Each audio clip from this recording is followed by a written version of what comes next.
Bonjour à toutes et à tous, bienvenue. Bienvenue pour cet événement à l'occasion de la SEPH. Je vais laisser les personnes arriver doucement avant de commencer mon petit speech, mais j'en profite. Bonjour tout le monde, bonjour Christophe, Jacqueline, Maxime. Et puis je vais évidemment pas citer tout le monde parce que, vous êtes déjà, plus de 100 personnes connectées. Donc, voilà, hésitez pas, en arrivant pour faire, patienter un petit peu tout le monde, à dire évidemment bonjour dans le chat. Je vois que plein de personnes le font déjà. À vous présenter aussi si vous le souhaitez, à nous dire, de quelle entreprise vous venez, votre poste aussi si vous le souhaitez. Je laisse encore quelques secondes avant de vous parler plus en détail de la Commit Week et de notre événement du jour.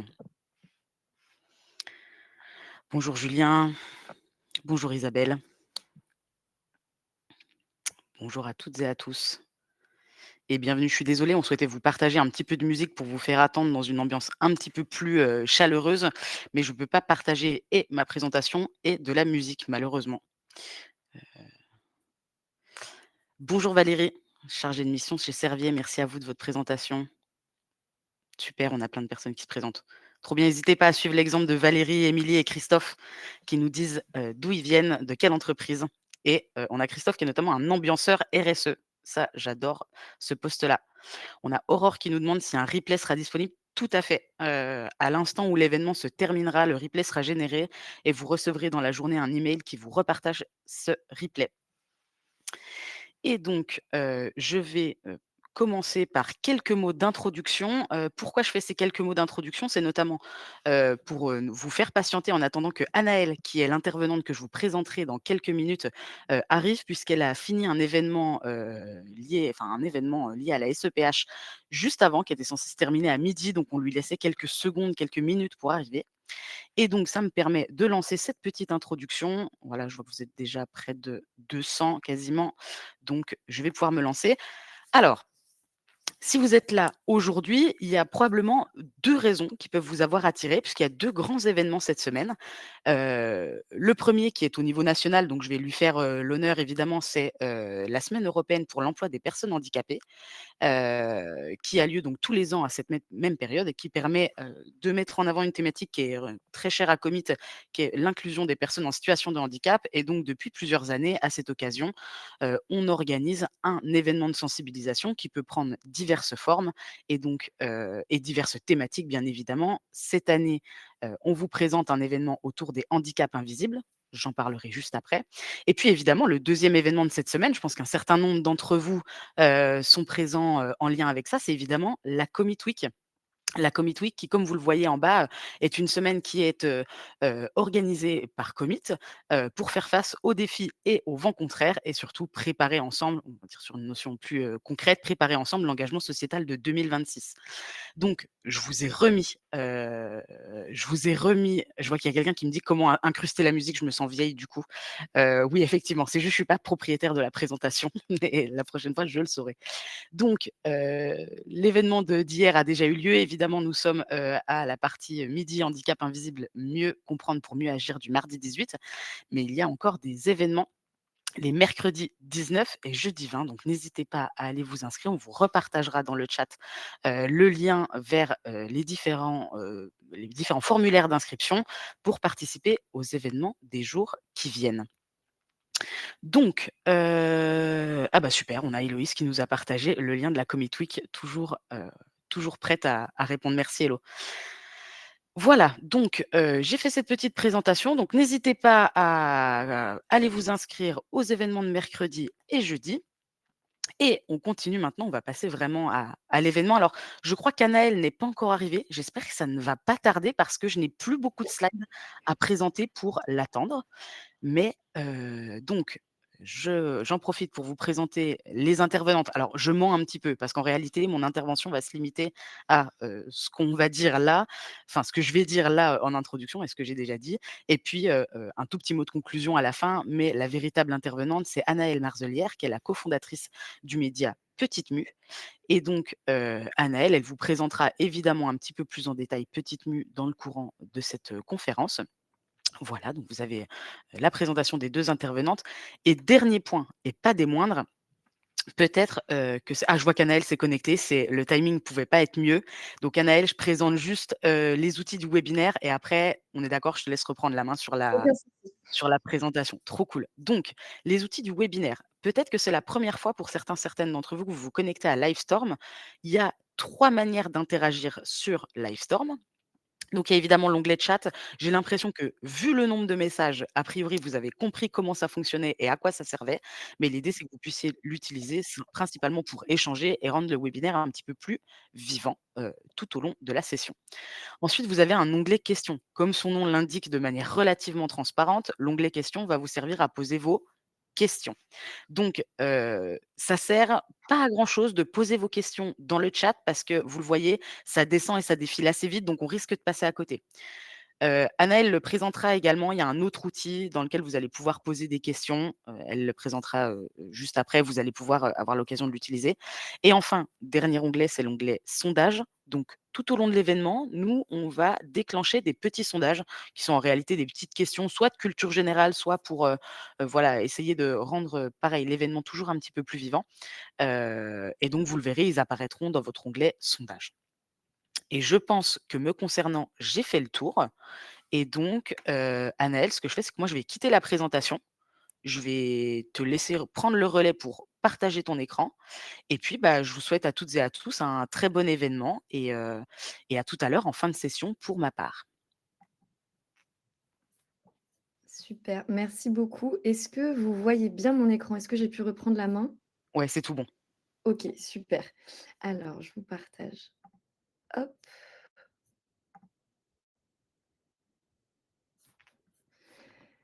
super. Alors, bah, merci beaucoup en tout cas, Maud, pour cette introduction. Donc je vais me présenter donc, même si, tu m'as déjà un petit peu présentée. Donc moi, c'est Anaëlle, je suis, la cofondatrice du média Petite Mue, qui est le premier média qui sensibilise au handicap invisible. Ce média, il est né de notre histoire personnelle avec mon amie et associée Alice, suite à son diagnostic de la sclérose en plaques il y a 4 ans maintenant. Le hasard a fait que moi, j'étais aussi en train de me faire diagnostiquer de plusieurs troubles psy et donc nous, on s'est retrouvés à 25 ans à être diagnostiqués de pathologies assez lourdes et on s'est retrouvés un peu perdus, un peu seuls et aussi, à pas trouver forcément l'information qu'on voulait et donc on a voulu remédier à ça et en fait, on a donné naissance à ce média qui regroupe en fait, des interviews de personnes concernées parce qu'on voulait donner la parole directement aux personnes concernées, parce que c'est quand même celles qui sont les mieux placées pour parler du sujet. Mais on utilise aussi le moyen de la bande dessinée pour, vulgariser le sujet et en parler sans tabou parce que c'est vrai que le handicap, le problème, qu'il soit visible ou invisible, on a l'impression qu'on ne peut pas en parler, que c'est gênant et qu'il ne faut pas en parler alors que c'est tout l'inverse. Et sachez également qu'on a, des contenus tous les jours, que ce soit de l'information, de l'actualité. Voilà, donc n'hésitez pas à aller suivre. Je vous mettrai tous les liens, dans le petit chat, à la fin. Et comme, l'a expliqué Maude, il y aura un temps de questions-réponses à la fin, donc n'hésitez pas à déjà poser vos questions au fur et à mesure, dans le chat, donc dans la partie questions, pour que je puisse y répondre à la fin. Comme ça, on n'aura pas de perte de temps si vous avez pensé à une question en plein milieu de la conférence. Juste avant de dérouler un peu le plus vif, le plus clair du sujet, je vais vous partager un petit QR code. Donc normalement, vous devriez le voir s'afficher, qui va vous permettre en fait de répondre à deux-trois petites questions pour en fait, moi, me permettre de jauger un petit peu, où vous en êtes sur le sujet du handicap et du handicap tout court. Est-ce que vous voyez bien mon écran? Non, là, on voit plus ton écran. Il n'y a plus d'écran, d'accord. Je me disais bien, ça a sauté. Attendez, je vous le repartage. Est-ce que là, ça fonctionne? Tout à fait. OK, super. Je voyais que personne se connectait, je me doutais qu'il y avait un problème. Donc voilà, vous pouvez scanner le petit QR code, vous allez avoir deux-trois questions et surtout à la fin, vous allez avoir un champ libre s'il y a des sujets en particulier que vous attendez pendant cette conférence parce qu'évidemment, 3/4 d'heure pour parler du handicap, c'est très court. Donc moi, ça me permet de recentrer mon discours si vous avez des attentes particulières pour ce webinaire.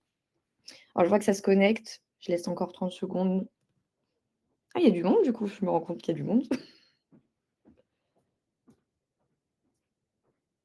OK, Et super. oui, on est un peu plus de 250 personnes, connectées actuellement.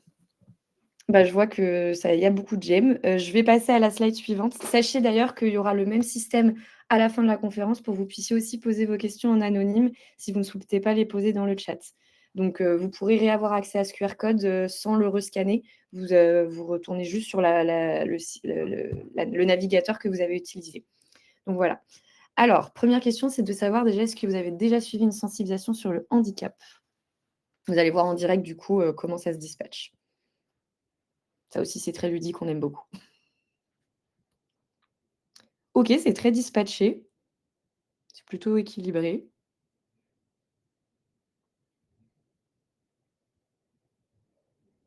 OK. Quand vous pensez au mot handicap, à quoi vous pensez? Donc là, vous allez voir un nuage de mots apparaître en fonction des, mots qui ressortent le plus. Évidemment, voilà, ceux qui ceux qui ressortent le plus vont être, mis en avant. Donc là, je vois handicap moteur, donc ce qui ressort beaucoup, inclusion, difficulté, fauteuil roulant, le fameux. Différence, contrainte, insertion. Voilà, donc là, c'est vrai que comme on est beaucoup, vous avez beaucoup, beaucoup d'idées. Mais on voit quand même que ce qui ressort, c'est invisible et surtout le mot difficulté, discrimination, inclusion. Donc voilà. OK, hyper intéressant. Et voilà, on est d'accord que le mot, en avant est le mot difficulté, donc les impacts que ça a au quotidien et ça va être le sujet de notre conférence. Je vous laisse encore 10 petites secondes parce que je vois que tout le monde n'a pas répondu, mais je sais que c'est un peu rapide parce que c'est pas là le plus important. Hop. Ah! Ouh là, pardon, excusez-moi. Très bien, donc maintenant je vais pas donc ça on verra ça, le reste à la fin. Heu, hop, je vais vous remettre est-ce que là ça saute ou est-ce que c'est bon, vous revoyez la bonne présentation? C'est tout bon, on est sur la bonne présentation, Nel. Génial. Alors, donc je vais Moi, je vous introduire avec un petit teaser, qui va un peu vous expliquer, donner un millième des témoignages qu'on a pu recueillir sur ce que peuvent vivre les gens, sur, handicap et travail, au quotidien.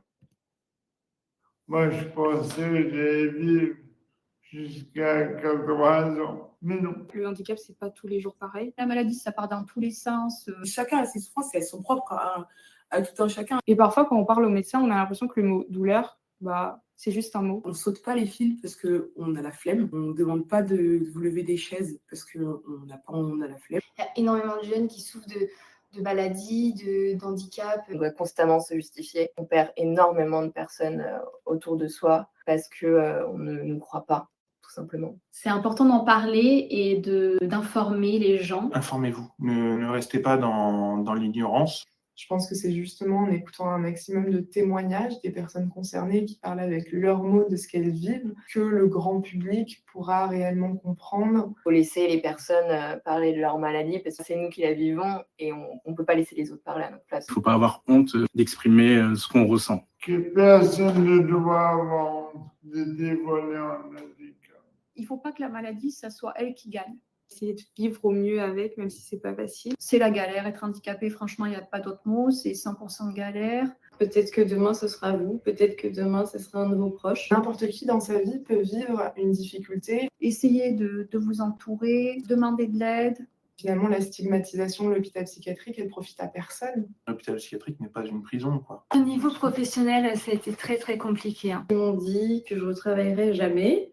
Je voulais continuer de bosser, je ne voulais pas m'arrêter. Comme avant, je travaille, j'aménage mon agenda. J'ai eu aucun aménagement, c'était très très compliqué, quoi. J'ai beaucoup minoré ce qui se passait pour moi parce que j'avais vraiment peur de ne pas être embauchée. J'avais envie d'être toujours présent et utile dans la société dans laquelle je travaille. Est-ce qu'on peut tourner les choses autrement et est-ce que vous pouvez me demander qu'est-ce qu'il faudrait aménager pour que vous puissiez reprendre le travail?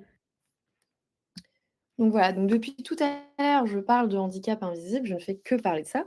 Mais c'est quoi concrètement? Donc, il faut savoir que le handicap invisible, nous, on l'a découpé en plusieurs grandes familles pour que vous puissiez un petit peu plus vous projeter. Il faut savoir que, donc, je reviendrai un peu sur ces chiffres, mais il faut savoir déjà qu'en France, aujourd'hui, on est 12 millions de personnes en situation de handicap et que contrairement aux idées reçues où on pense que le handicap s'arrête au fauteuil roulant, ou en tout cas que c'est la majorité des handicaps, que ce soit fauteuil roulant, béquille, amputation, en fait 80% de ces handicaps sont invisibles. Donc ça représente quand même 9 millions de personnes en France aujourd'hui. C'est loin d'être une minorité. Et donc pour vous donner quelques exemples dans ces fameux handicaps invisibles, on va avoir les maladies chroniques. Donc ce sont des maladies qui se répètent et qui évoluent dans le temps, donc qui durent plus de 6 mois. Donc, dans les plus connus, par exemple, dont on entend beaucoup parler, on a l'endométriose en ce moment qui en fait partie, la sclérose en plaques aussi, le cancer, mais également toutes les maladies auto-immunes. Une maladie auto-immune, qu'est-ce que c'est? C'est une maladie où le système immunitaire il va dysfonctionner et en fait, au lieu de nous protéger, il va se mettre à nous attaquer. Par exemple, le diabète et le lupus ou aussi la sclérose en plaques sont des maladies auto-immunes. On va avoir tout ce qui sont les troubles psychologiques et psychiatriques, donc l'anxiété, la dépression, les troubles du comportement alimentaire, schizophrénie, bipolarité, etc. Évidemment, j'en cite que quelques exemples à chaque fois, mais il y en a beaucoup plus. On a aussi les troubles du neurodéveloppement. Donc, on les confond souvent avec des troubles psy parce que ça a lieu dans le cerveau, mais ce ne sont pas du tout des troubles psy. Donc, dans les troubles du neurodéveloppement, on a les dys, donc c'est dyslexie, dyspraxie, dyscalculie, etc. L'autisme et aussi le TDAH, dont on entend un peu plus parler aujourd'hui, qui est le trouble de l'attention avec ou sans hyperactivité. Et nous, on met aussi les troubles sensoriels, donc visuels, auditifs et aussi l'odorat maintenant, depuis le Covid, on en a beaucoup plus, dans les handicaps invisibles, parce qu'on explique souvent qu'en fait, la frontière entre visible et invisible, elle est très fine. Elle dépend souvent du contexte, du moment de notre maladie, si on a une poussée de symptômes ou pas. Donc voilà, c'est très variable et donc en fait, la catégorisation visible-invisible, parfois, elle n'a pas lieu. Elle n'a pas lieu d'être, pardon. Mais le but aujourd'hui, c'est pas de parler d'une liste de symptômes, c'est de parler des impacts et des difficultés au quotidien. Comme vous avez pu voir, c'est d'ailleurs le mot qui est ressorti dans le nuage de mots, ce fameux mot difficulté. On pourrait aussi le mettre en impact comme synonyme, parce qu'en fait, on veut montrer que le handicap ou la maladie en tant que telle, c'est pas ça qui nous handicape le plus, c'est ses impacts, c'est l'incompréhension de l'entourage, mais c'est aussi la discrimination. Parce qu'il faut savoir qu'aujourd'hui, c'est encore aujourd'hui en France, le handicap est la première cause de discrimination. Et ça pousse aussi les personnes, quand c'est invisible, à devoir se justifier en permanence, à devoir remettre en cause ce qu'elles ressentent, remettre en cause leur douleur, et donc elles-mêmes parfois se mettre en retrait et ne plus se sentir légitimes de demander, réclamer leurs droits, de exprimer leur douleur. Donc voilà, c'est important aussi de croire ce qu'on vous dit pour permettre aux personnes concernées de ne plus avoir à faire face à ces jugements, ces incompréhensions et ces discriminations. Il y a aussi beaucoup de problèmes d'accessibilité. Et quand on parle d'accessibilité, on ne parle pas uniquement d'accessibilité physique. Parce que c'est vrai que quand on pense accessibilité, on pense accessibilité aux bâtiments, aux transports. Mais on oublie vite l'accessibilité numérique aussi. De toujours penser voilà, que quand on crée un site, il faut qu'il soit accessible. Quand on fait des visios, essayer de mettre ses caméras pour permettre aux personnes d'avoir un contact. Il y a aussi la possibilité d'avoir les sous-titres automatiques maintenant sur tous les logiciels de visioconférence pour les personnes malentendantes. Donc voilà, essayer de penser aussi l'accessibilité à 360 et pas que à moitié, comme on dit souvent. Donc je vais vous donner d'ailleurs et aussi dans toutes les personnes qu'on a pu interviewer aujourd'hui, toutes pathologies confondues, il y a quelque chose qui revient beaucoup, c'est la fatigue chronique. La fatigue chronique, qu'est-ce que c'est? Donc c'est pas une fatigue comme les autres. C'est donc je vais vous l'expliquer avec la théorie des cuillères. Donc c'est pas une théorie que nous on a inventée, hein. C'est une théorie qui a été inventée par l'auteure Christine Miserandino, qui est une auteure britannique, et qui en fait a écrit un essai sur cette fameuse théorie des cuillères pour expliquer la fatigue chronique. Et en fait, cette théorie, elle illustre la gestion de l'énergie quotidienne pour une personne qui vit avec un handicap, qui soit visible ou invisible d'ailleurs, donc un handicap ou une maladie chronique. Pour vous donner un exemple, donc par exemple, une personne valide, elle va se réveiller le matin, elle aura bien dormi, etc. Elle va se réveiller avec 100 cuillères. Là, ça s'appelle la théorie des cuillères, donc c'est des cuillères, mais c'est plus facile à visualiser pour vous. Vous pouvez penser à une batterie de téléphone qui est chargée à 100%. On m'a déjà dit qu'il y a des gens qui peuvent penser avec des haricots ou avec des cailloux, voilà. Ou les vies aussi, dans un jeu vidéo, on en a déjà parlé. Donc voilà, prenez ce qui vous parle le plus. Ça marche de la même manière.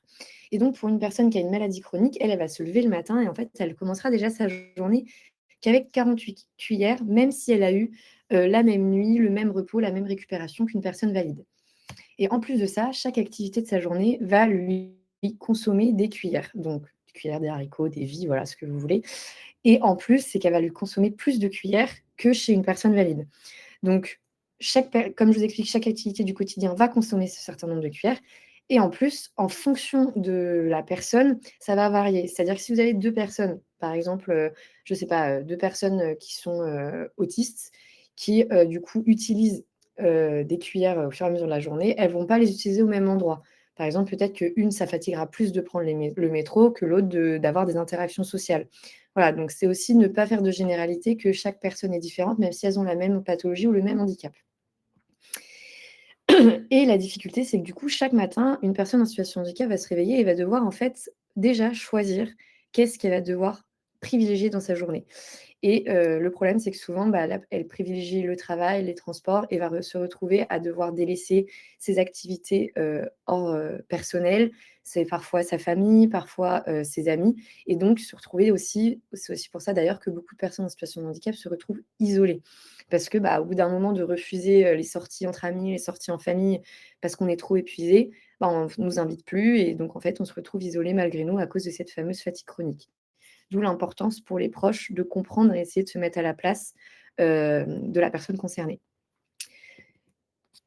Dans les remarques justement qu'on peut avoir, au quotidien, qui sont aussi des discriminations. Alors là, on a volontairement mis des remarques, donc c'est des remarques qu'on a recueillies sur notre média, donc ce sont des choses qui ont réellement été entendues et on a réellement mis des remarques, enfin volontairement pardon, des remarques qui ont été, assez violentes pour vous rendre compte de parfois la violence de uniquement des propos. Donc là, c'était dans le cas en plus de même quand ça se voit, il y a beaucoup des fois d'incompréhension de quand quelqu'un est en fauteuil roulant, de pourquoi il a besoin de temps, pour, passer devant, la caisse, pourquoi il a besoin de gagner du temps alors que voilà, il y a des choses qui sont très violentes et c'est purement verbal. Donc je vous laisse imaginer quand des fois, ça c'est vraiment très agressif, donc c'est vraiment de la discrimination. Il y a aussi beaucoup de remarques souvent liées aux places de parking et toujours au fait de devoir, se permettre de demander à passer devant dans la file d'attente, que ce soit au supermarché ou dans d'autres établissements. Parce qu'en plus, quand ça ne se voit pas, bah, les gens ne comprennent pas de pourquoi, toi surtout quand on est jeune en plus, quand on est jeune et qu'on est en situation de handicap invisible, pourquoi on aurait besoin de passer devant tout le monde à la file d'attente? Pourquoi on a besoin d'une place, PMR alors qu'on sort de notre voiture sur nos 2 jambes? Donc voilà, c'est toujours cette remise en question permanente, ces agressions, de pourquoi, vous auriez besoin, toujours ce fameux pourquoi et ne pas juste accepter que si la personne demande ou si elle a une fameuse ce qu'on appelle une carte mobilité inclusion, c'est qu'elle en a besoin et donc il faut respecter ses besoins. On a aussi beaucoup de retours et de remarques reçues, liées au fait que lorsqu'on est une femme et qu'on est apprêtée, maquillée, habillée, ça veut dire qu'on n'est pas en situation de handicap. Il y a une grosse idée reçue comme quoi quand on est en situation de handicap, homme ou femme d'ailleurs, on est enfermé chez soi, on ne prend pas soin de soi, on est forcément, pas dans un bel état alors que absolument pas. On peut être en situation de handicap et être apprêté, prendre soin de soi. Puis d'ailleurs, voilà, c'est chacun a sa définition de prendre soin de lui, mais il y a beaucoup de misogynie qui sont liées aussi au handicap. Quand on est une femme jeune en situation de handicap et qu'en plus on est habillé bien et maquillé, on ne pour l'extérieur, c'est jamais cohérent. Voilà, donc on avait voulu illustrer ça de façon un petit peu, humoristique. Et je vais aborder là, tout ce que vous avez vu avant, ce sont des discriminations. Mais ces discriminations, pardon, ont un nom, ça s'appelle le validisme. Donc le validisme, c'est quand la société, en fait, elle n'est pas pensée pour nous. Ça va regrouper toutes les discriminations qui sont liées au handicap. Donc parfois, ça va être simplement par exemple, penser à un centre commercial accessible, mais il va y avoir 2 marches pour accéder au début du centre. Ou quand des fois on pense que nos bureaux sont accessibles, mais qu'il y a une marche pour accéder aux toilettes. Voilà, on ne pense pas 360, on ne pense pas à l'accessibilité pour tous. C'est aussi quand nos droits sont toujours remis en question. J'y reviendrai un peu plus tard, mais on peut bénéficier de droits quand on est en situation de handicap pour améliorer notre quotidien et nous soulager.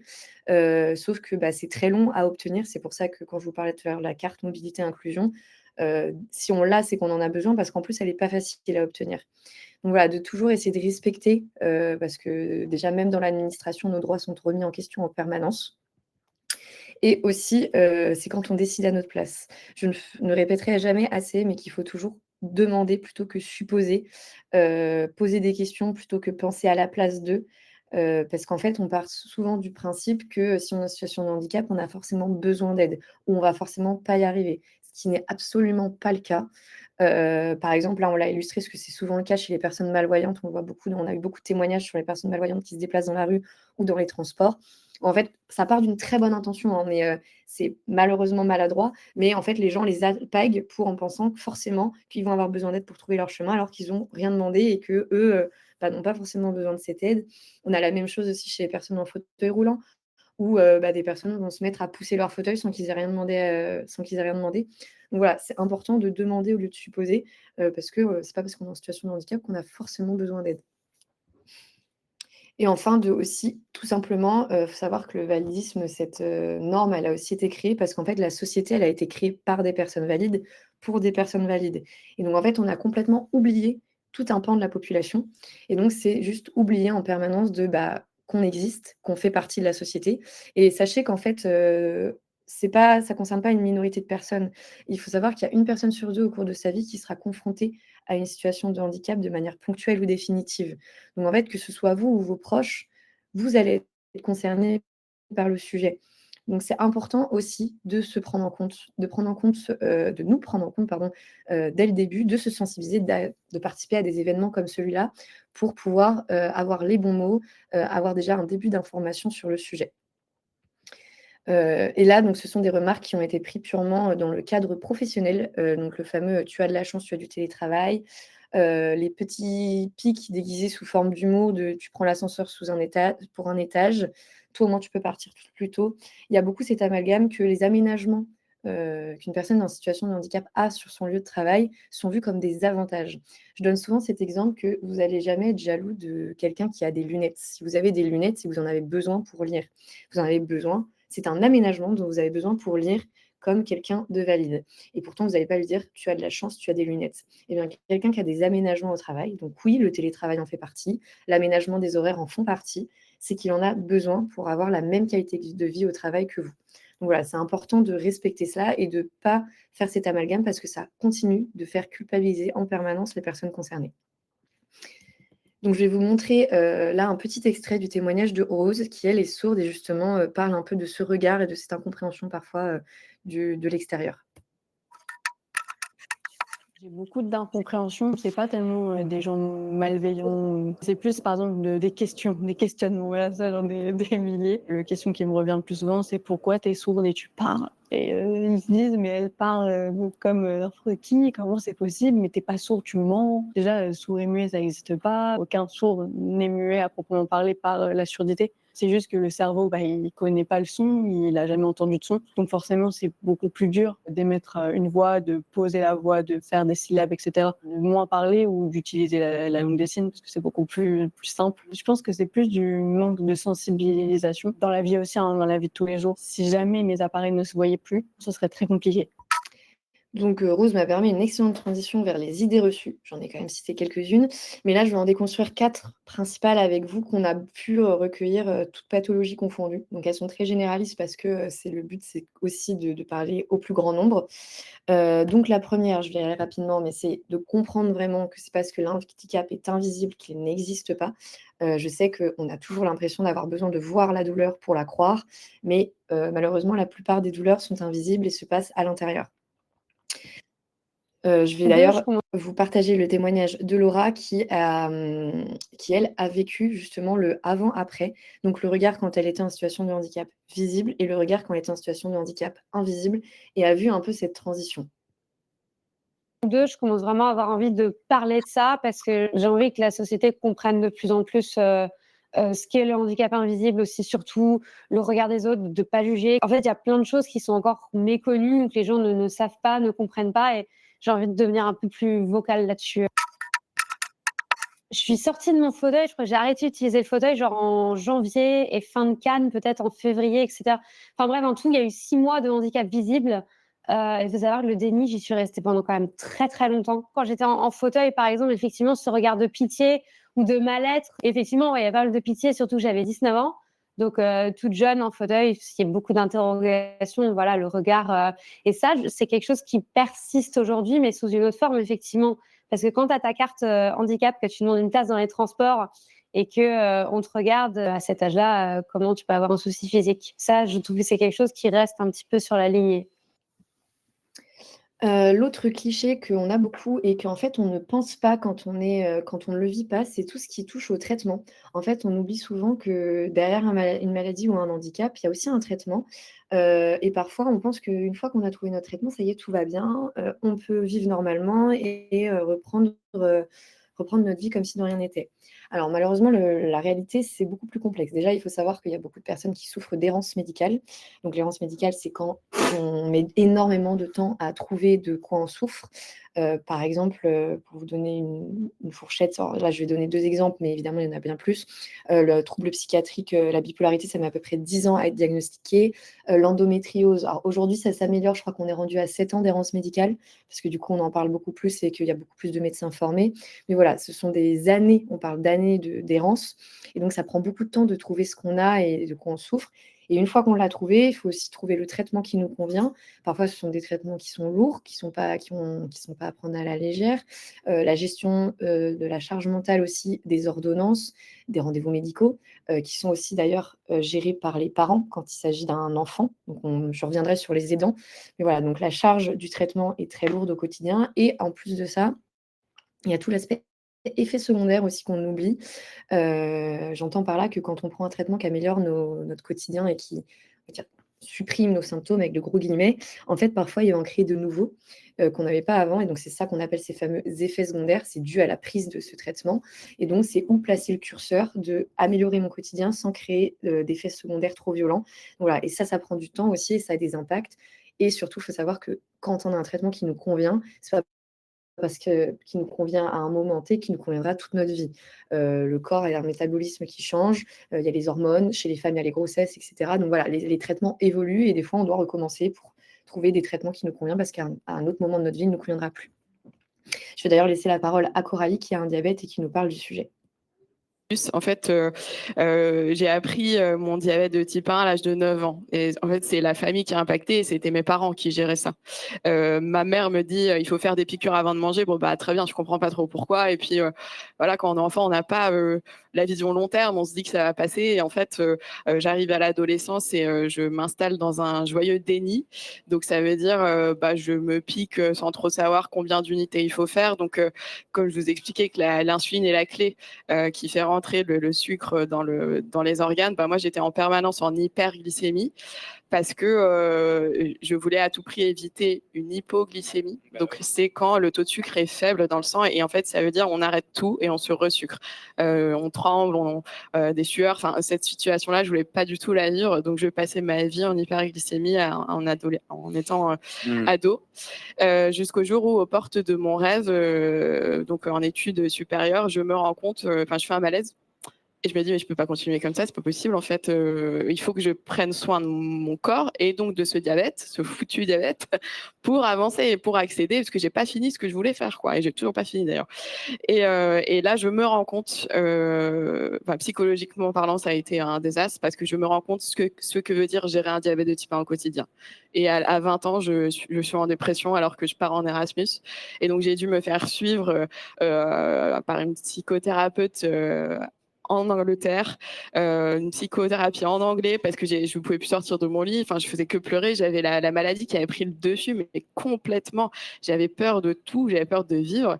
Et dans je trouve que c'est des sentiments hyper forts et profonds qu'on ressent d'une tristesse, d'une peur immense de c'est quoi ce truc-là qu'on n'arrive pas à dompter et qui nous tire, quoi, qui nous maintient presque au sol. Et donc, je me suis dit, peut-être je suis pas seule dans ce cas-là. Et j'ai commencé mon petit compte Insta.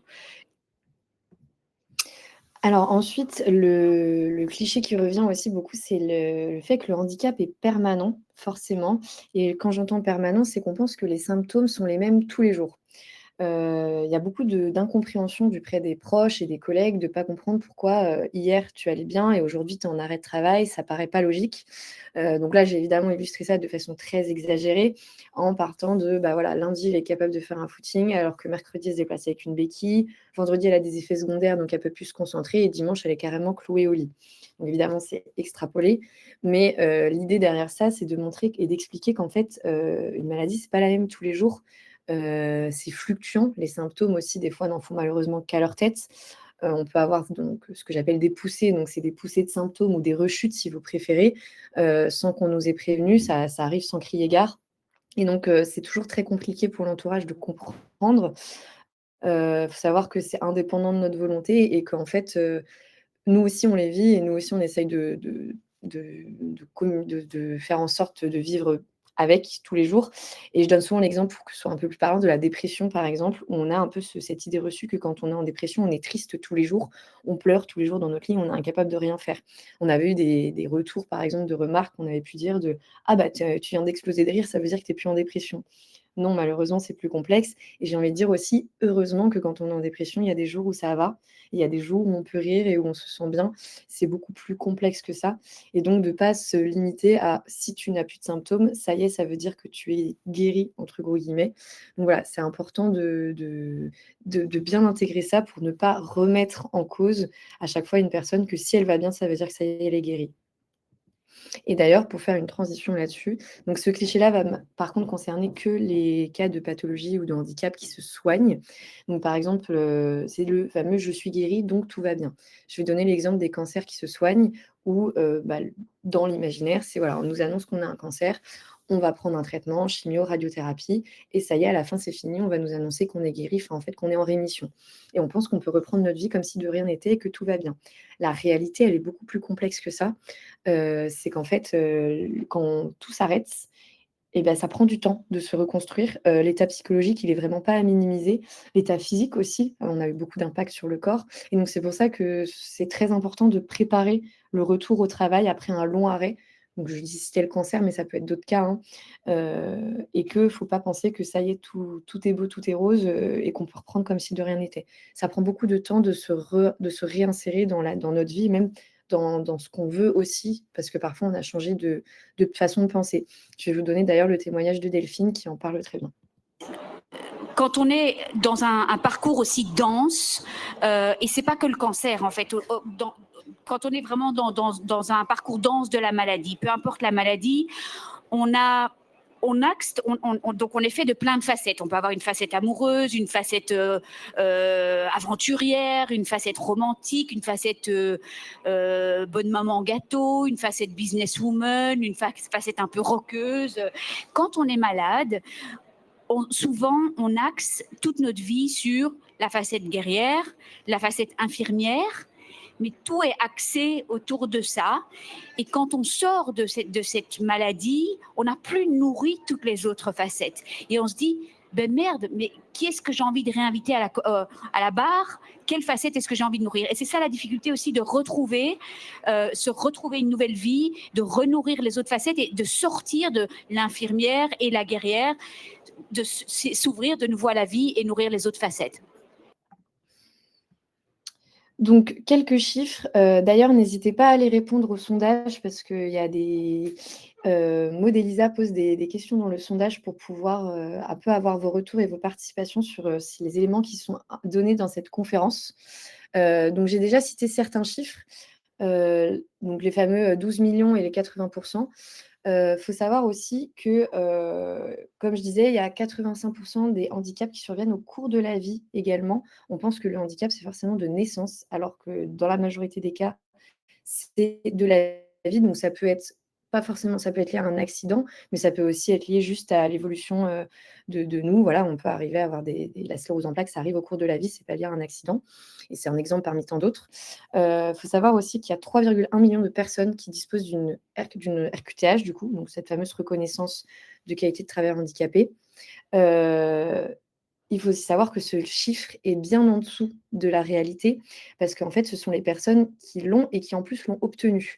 Parce qu'il y a aussi des personnes qui sont concernées mais qui ne l'ont pas obtenu, il y a des personnes qui sont concernées mais qui ne veulent pas faire la demande ou tout simplement des personnes qui ne savent pas qu'elles ont le droit d'avoir cette fameuse RQTH. Donc voilà, ce chiffre est en dessous de la réalité. Et je voudrais aussi vous arrêter sur le 8 millions. Donc 8 millions, c'est le nombre de personnes qui sont aidantes aujourd'hui en France. Les aidants, ce sont les personnes qui nous accompagnent au quotidien.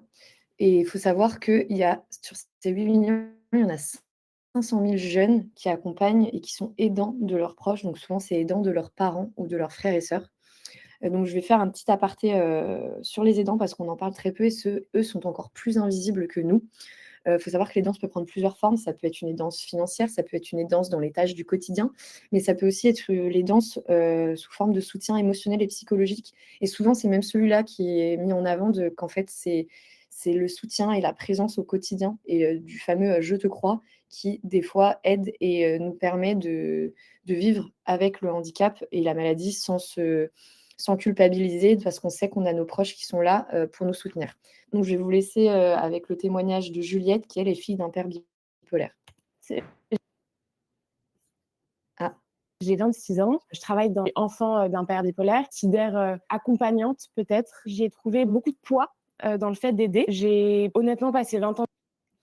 J'ai 26 ans, je travaille dans les enfants, d'un père bipolaire, considère, accompagnante peut-être. J'ai trouvé beaucoup de poids, dans le fait d'aider. J'ai honnêtement passé 20 ans de ma vie à essayer de sauver mon père. J'ai vraiment beaucoup observé son état psychique et essayé de contribuer comme je pouvais à essayer de l'améliorer. On peut jamais véritablement sauver l'autre. Quand on fait équipe, il y a des résultats qui peuvent amener vers de la guérison et de la part du malade, de la prise de conscience, etc. Aujourd'hui, je préfère dire que je l'accompagne. J'ai mis longtemps à accepter que justement, je pouvais pas le sauver, qu'en fait, personne pourrait le sauver parce qu'il y avait pas de sauvetage à la clé. On dit souvent qu'il y a autant de bipolarité que de bipolaire. C'est vrai, vraiment très tardivement que je me suis dit, il y aura peut-être pas de stabilisation pour le cas de mon père. Ça peut, et ça arrive, et j'en ai rencontré plein dans mon film, et en amont du film aussi. Je pourrais pas éternellement continuer à écrire mes lettres, à essayer de le sauver, lui dire que la vie est cool et que le ciel est bleu parce que c'est pas ça le fond. Je souffre pas de cette maladie, donc je pourrais pas le comprendre. Dans tous les cas, je l'accompagnerai jusqu'à la fin de sa vie, que ça ne se reproduise plus, qu'il n'y ait plus de coups bas, qu'il n'y ait plus de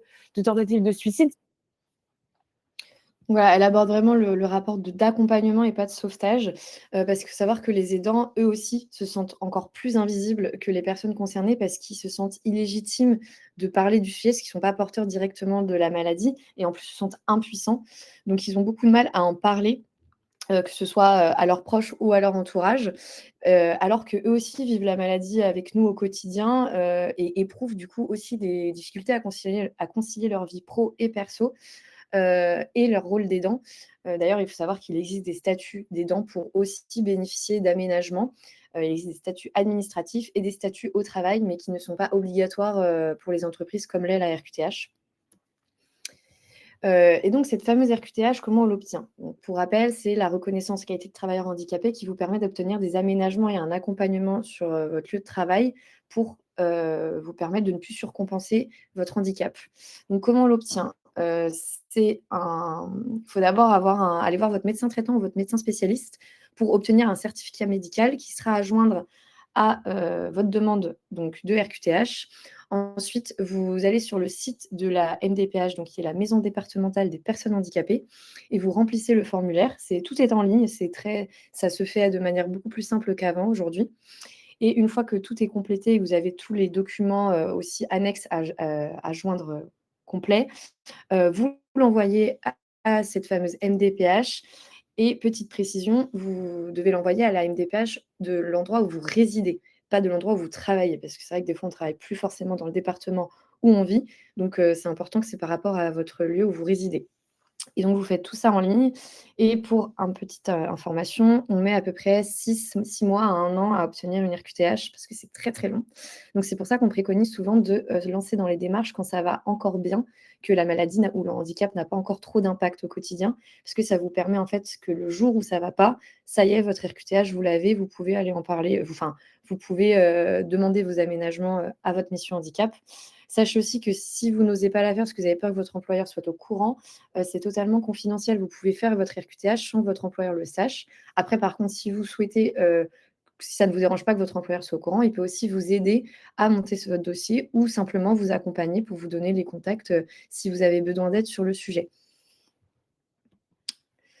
Donc, est-ce que vous connaissez donc les freins à parler du handicap? Alors là, c'est vrai qu'on est 270, donc on va être beaucoup. Je vais laisser rapidement pour essayer de passer après un peu au temps de questions-réponses. Mais si vous en avez, s'il y a beaucoup de questions, si vous voulez, je peux les prendre directement pour que ce soit plus simple. Parce que c'est vrai qu'on est beaucoup, donc je ne voudrais pas que vous soyez frustrés de ne pas avoir de réponse à vos questions.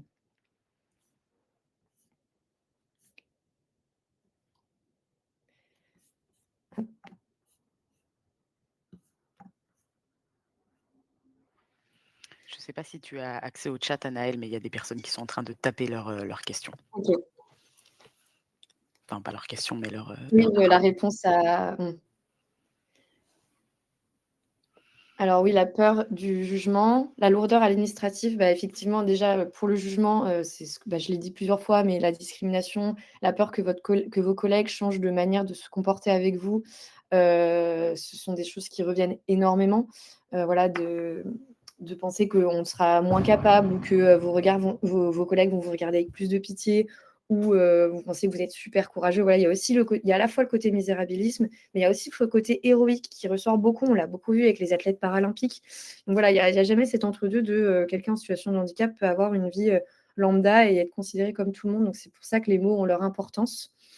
Au niveau des freins dans la carrière, évidemment, c'est quelque chose qui revient beaucoup, d'avoir peur de ne plus être promu, de ne plus avoir de mission et de ne pas avoir de coup que votre carrière n'évolue plus. Donc ça, c'est important au niveau de l'entreprise. C'est l'entreprise de comprendre et de se former, de sensibiliser pour voir que, en fait, si un poste est adapté, il ne devrait pas y avoir de souci pour la personne à avoir une évolution de carrière. Ah oui, oui, c'est vrai, les freins en parlaient, donc le fameux devenir la personne à aller voir tout le temps. Oui, c'est pas parce qu'on est en situation de handicap qu'on est le porte-parole de toutes les personnes en situation de handicap. Il faut respecter aussi le fait qu'on n'a pas envie d'en parler tout le temps, que c'est fait partie de nous, mais que ça ne définit pas notre identité. Donc voilà, c'est très important aussi de ne pas se dire j'ai une question, donc je vais voir cette personne.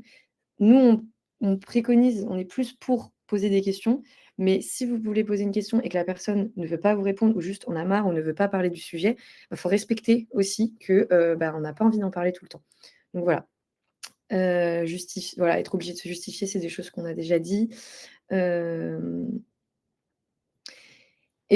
les gens ne connaissent pas le sujet et surestiment ou sous-estiment mes compétences et donc c'est ça qui est important, c'est qu'en fait, on ramène le handicap à nos compétences professionnelles alors que ça n'a pas forcément, de rapport. C'est parfois, un bon aménagement, un bon accompagnement et une bonne sensibilisation aussi parce que l'accompagnement ne concerne pas uniquement la personne concernée. Elle concerne aussi son équipe parce que, si nous, on a les bons accompagnements, le bon aménagement, mais que l'équipe ne comprend pas, ne saisit pas et voilà, fait des remarques, juge etc., ça ne servira à rien. Donc la sensibilisation et l'accompagnement, elle vaut aussi pour l'équipe avec qui on travaille et pour l'entreprise.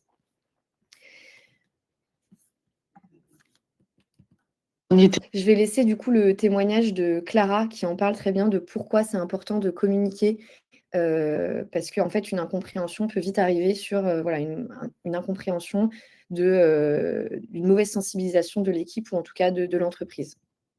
Surdité de naissance, je suis née avec. Comme dans ma famille, il y avait d'autres personnes sourdes, ça n'a pas été un problème pour moi de parler de la surdité. Au contraire, je prenais ça plutôt comme un jeu et ça a toujours été quelque chose de positif. Après, c'est les interactions, comme c'est un handicap qui ne se voit pas et qui n'est pas forcément compris, c'est là que ça devient plus difficile. J'ai eu plusieurs parcours professionnels, j'ai été salariée, aujourd'hui je suis entrepreneur. Donc en fait, j'ai un peu vu les différentes façons de faire par rapport au handicap. Et effectivement, c'est des choses qui sont très différentes quand on est dans une entreprise ou quand on est à la tête de sa boîte. Parce que dans une entreprise, il faut qu'on s'insère, dans une équipe de travail, dans l'entreprise, il faut qu'on arrive à compenser notre handicap. Moi, je vais compenser, mais il y a aussi l'équipe de travail qui va compenser et puis l'entreprise qui va compenser. Il faut trouver un peu l'équilibre qui n'est pas toujours évident et ça ne sera jamais parfait. C'est une petite expérience. J'étais dans une entreprise, quand mon boss me parlait, je lui répondais j'ai pas compris. Et puis au fur et à mesure, on m'a appris en fait que quand je disais que j'avais pas compris, mon boss me donnait plus le travail, il le donnait à quelqu'un d'autre. Parce que, en fait, quand je disais que j'avais pas compris, il pensait que même un enfant de 5 ans comprendrait la tâche qu'il y avait à faire et que du coup, il l'a donné à quelqu'un d'autre. Alors, en fait, moi, quand je disais que j'ai pas compris, c'était dans le sens où j'ai pas entendu. Mais je fais une différence entre comprendre et entendre parce que j'entends des sons, mais ils sont pas compréhensibles. Donc, en fait, j'ai pas bien compris la phrase. J'avais juste besoin qu'il la répète et pas qu'il donne le travail à quelqu'un d'autre, tout simplement. Très bonne illustration d'une incompréhension et une mauvaise communication sur le sujet. Du coup, je vais prendre vos questions-réponses. Alors, j'ai vu qu'il y en avait déjà dans le chat. Si vous souhaitez, je vais aussi vous repartager le Menti. Donc, il y a 3 petites questions là qui sont plus pour nous. Et à la fin, vous avez un champ libre, ce qui vous permet de poser des questions de manière anonyme si vous êtes plus à l'aise, parce que je sais que c'est pas forcément évident de poser des questions sur le sujet. Je vous remets le code pour ceux qui ont besoin de récupérer le QR code. Hop. Et Anaëlle, si tu veux, moi, je peux peut-être présélectionner des questions qu'il y a dans l'onglet questions, parce qu'il y Bien en a qui sûr. ont été upvotées et comme ça, je te les pose à l'oral et si Très tu es en bien. mesure de répondre en attendant qu'il y ait peut-être des questions effectivement anonymes. On a Christophe qui nous a demandé c'est quoi la différence entre handicap et maladie? Parce que tu as évoqué le diabète, le cancer cancer, pardon, et du coup, ça interroge sur la différence entre handicap et maladie. Alors, du coup, c'est vrai que je peux répondre en même temps que le Menti, si c'est plus simple pour vous. Handicap et maladie, en fait, c'est vrai que des fois, il y a un peu une question de vocabulaire. En fait, les maladies ont un impact et ces impacts, c'est littéralement vous handicape au quotidien. Donc c'est pour ça qu'on parle aussi de handicap quand on est malade, parce qu'en fait, je voyais que vous avez parlé du cancer et du diabète, par exemple. Ça a littéralement des impacts sur votre quotidien. Donc à partir du moment où ça a des impacts, ça va vous handicaper. Alors je sais que le mot handicap fait peur et qu'il y a beaucoup de mal à associer le mot handicap à soi. C'est souvent là où est la frontière, mais en fait, ce n'est pas quelque chose de négatif. On peut être malade et être considéré en situation de handicap tout simplement parce que notre maladie a des impacts sur notre quotidien. Super, merci beaucoup pour la réponse. On a aussi Pascal, sa question a été un petit peu votée. Bonjour, jeudi, je fais mon premier duodé, ce qui me permet aussi de rappeler qu'effectivement, jeudi, il y a une journée duodé. Il y a 2 questions à ce sujet-là. Je ne sais pas si tu vas vouloir répondre aux 2, mais en tout cas, la première est comment je dois me comporter avec un collaborateur qui vient faire une journée en immersion dans mon travail. Pour rappel, le duodé, le principe, c'est de former des binômes, des duos entre personnes en situation de handicap et des personnes en entreprise qui ne sont pas en situation de handicap. Donc, la question étant, comment je dois me comporter avec le collaborateur qui vient faire une journée en immersion dans mon travail? Normalement, c'est quelqu'un de comme vous et moi, en fait, il y a pas de différents comportements à avoir. La seule chose, c'est lui demander si peut-être il a des besoins particuliers. Peut-être qu'il en aura même pas, hein, c'est quelqu'un de lambda, hein, quand on est en situation de handicap, on n'est pas si différent. Donc c'est important justement de pas se comporter différemment, mais juste de prendre en compte les besoins qu'il peut avoir. Voilà, je sais pas, si c'est quelqu'un à mobilité réduite, évidemment de pas l'accueillir dans un bureau au 1er étage sans ascenseur. Si c'est quelqu'un qui est sourd, de faire attention à s'il a besoin d'un interprète mais ça, je suppose que votre entreprise l'aura vu avant, mais voilà, de faire attention aux petits gestes, de parler en face, d'articuler. D'ailleurs, petite précision, quand vous parlez à quelqu'un qui est sourd, ça ne sert à rien de hurler. Il vaut mieux articuler et parler, en face parce que du coup, hurler ne changera rien. Voilà, je fais la petite. Merci pour ça. Effectivement, il y a donc un enjeu d'anticipation, et il y a une personne, ça je sais, tu me dis si tu veux pas répondre à la question, il y a une personne qui dit: «Que pensez-vous de l'initiative du Duodé?» J'ai lu que c'était en partie décrié, notamment par les personnes en situation de handicap. C'est vrai qu'il y a une petite musique, de fond là-dessus. Est-ce que tu as un Oui. avis? Est-ce que tu veux le partager?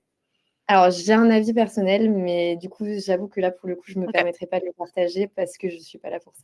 OK, Je très ne veux clair. pas décevoir la personne qui a posé la question. Il y a pas de souci.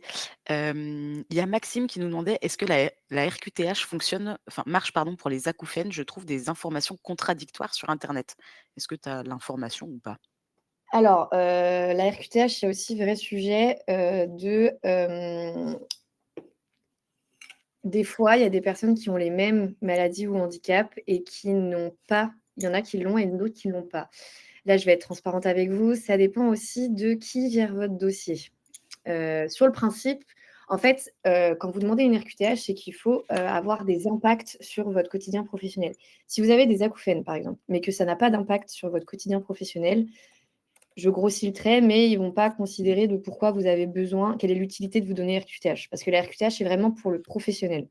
Si par contre, je vous donne souvent l'exemple du boulanger. Un boulanger, vous êtes allergique à la farine, vous êtes coiffeur, ça sert à rien d'avoir une RQTH. Vous êtes boulanger, vous avez besoin d'une RQTH parce que vous êtes allergique à la farine. En fait, voilà, ça dépend aussi c'est toujours une question d'impact. Donc en fait, ça va dépendre de votre profession, de si vous êtes musicien et que vous avez des acouphènes, évidemment, il va y avoir besoin d'aménagement, de choses mises en place pour éviter les impacts. Et puis après, ça dépend aussi de votre niveau d'intensité du sujet. Donc voilà, c'est de préciser au maximum quels sont vos impacts au quotidien pour qu'eux puissent traiter au mieux votre demande. Mais sur le principe, vous pouvez faire une demande de quand vous avez des acouphènes. Après, voilà, je ne connais pas votre vie exactement, mais ça dépendra de comment vous avez décrit ça et eux, ce qu'ils en pensent. Et justement, question très en lien avec ça, il y a une personne qui évoquait qu'elle avait eu des refus de RQTH. Est-ce qu'il existe des recours quand on a des refus de RQTH dans une MDPH? Ça, c'est très compliqué comme sujet. Moi, ce que je peux vous conseiller, c'est d'essayer de vous tourner vers des associations ou des assistantes sociales qui pourront peut-être vous aider là-dessus. Parce que pareil, là, on est sur un cas particulier.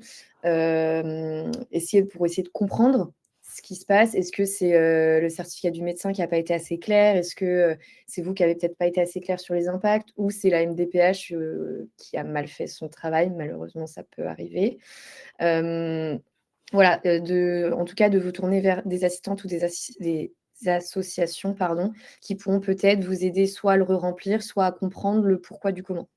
Mais là, on est sur un cas particulier, je vous avoue. Merci pour la réponse.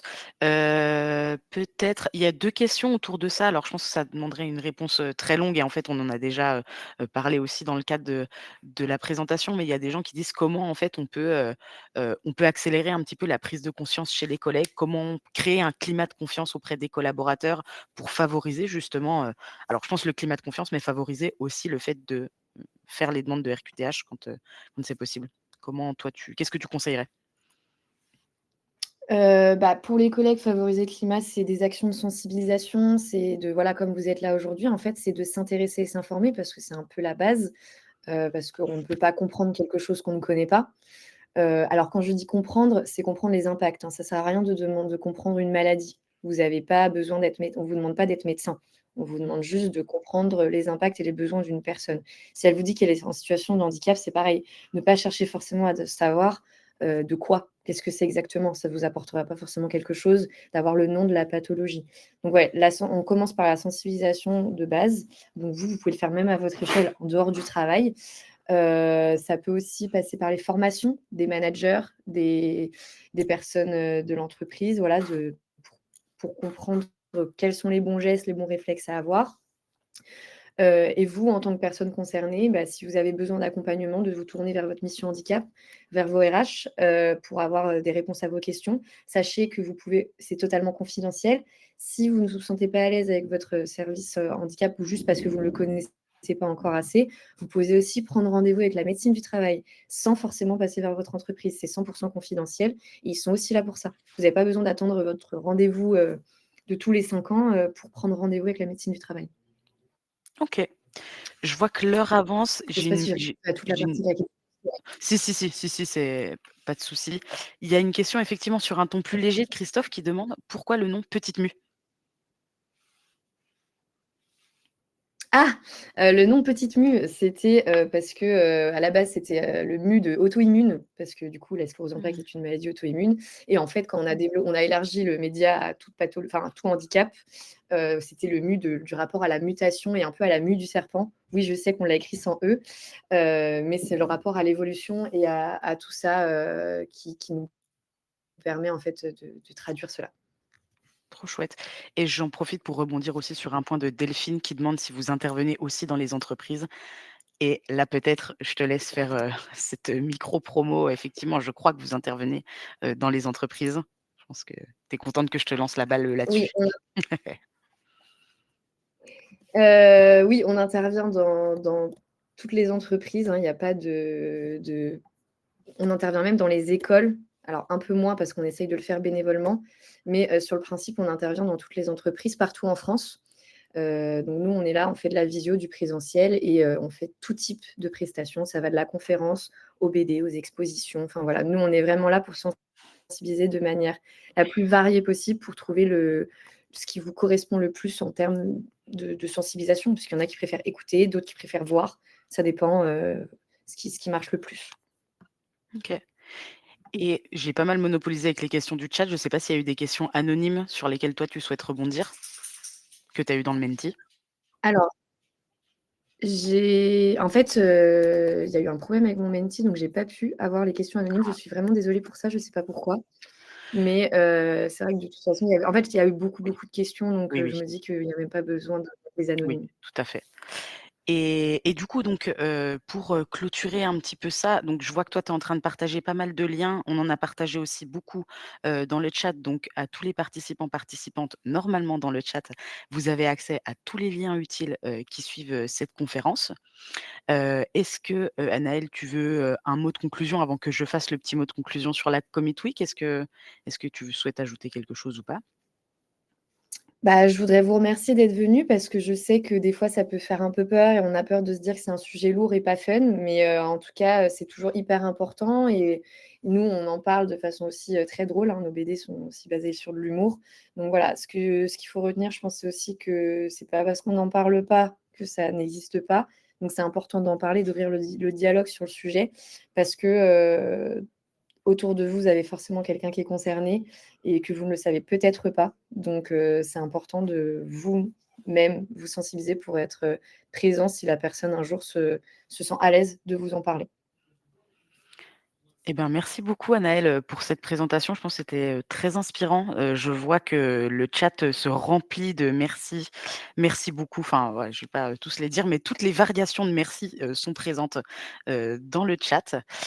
Beaucoup de intéressants et cetera. Je crois que tout le monde aussi a pu donner une petite note, via le Menti et peut-être, est-ce que tu peux passer à la dernière slide qui doit être la slide du programme? Si Oui, on pardon. l'a ouais, non, Hop. t'inquiète. Avant qu'on ait perdu tout le monde, on a encore 200. Oui, donc, eh bien, écoutez, le message est très clair. La Commit Week continue. Ne ratez pas jeudi après-midi dans nos bureaux à Paris 18e. Il y a diverses ateliers, notamment comment déployer toute la force de son programme d'engagement, un speed meeting entre associations et entreprises, ainsi qu'un cocktail de clôture à la fin. Les liens ont été partagés en début de chat. Et puis donc, je rappelle également qu'à l'issue de cette présentation, vous allez recevoir un petit mail conclusif dans lequel il y aura les contacts de Petite Mue si vous souhaitez organiser des choses au sein de votre propre entreprise, ainsi que le replay pour participants et non participants. Voilà. Eh bien, écoutez, on arrive sur la fin. Merci à toutes et à tous pour votre écoute, votre attention, vos réactions dans le chat. J'espère que vous avez passé un bon moment déjà, mais aussi un moment instructif et que vous allez pouvoir repartir avec plus de clés pour contribuer activement, à l'inclusion de toutes les personnes en situation de handicap. Merci Anaëlle et puis, à bientôt pour Avec une plaisir. prochaine. Bonne SEPH à toutes et à tous. Au revoir. Merci encore à tous d'être venus. Au revoir. Au revoir.